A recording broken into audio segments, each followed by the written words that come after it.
Day 25 in China is now over, and we're standing outside the School of Chinese as a Second Language.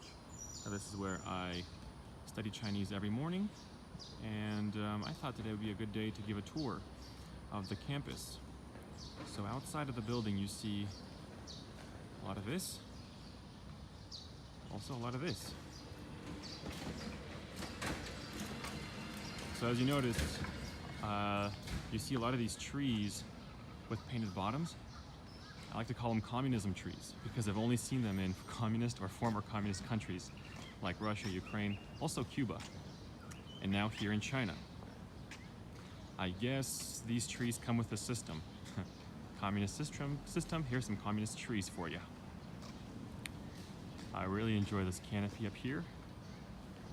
And the campus is really big, so I can't really show you the entire thing, but here is what it looks like outside of my building. So due to their really big population, China had enacted a one-child policy from 1985 to 2015, in which everyone was allowed to have one child. And after that, now it's a two-child system where they can have two children if they were only child themselves. And I believe if they have more children, they have to pay a tax or a fee.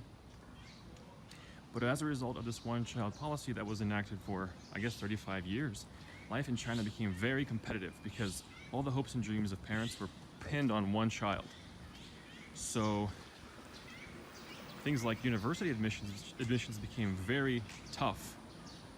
There's this thing in China called the Gaokao, which is the university admissions exam, kind of like the SAT, but it's much harder and it's much more competitive because there's much more people trying to apply. So getting into one of the best universities in China is very difficult. It's probably the reason why so many students opt out and go study abroad instead, especially places like the US, even though they have to pay astronomical international student fees, but they still do it. I guess it's a testament to how hard it is here in China to get it accepted into a big university. And also, the university you go to kind of sets up your life for the rest of your life, because certain jobs only want graduates of certain universities. Also, it's rather hard to get married in China because the man is required to, oh wow, only in China. The man is required to have his own house, to have his own car, and also the parents check what university he went to. So this kind of, it plays a role in the rest of their lives. So it's pretty competitive.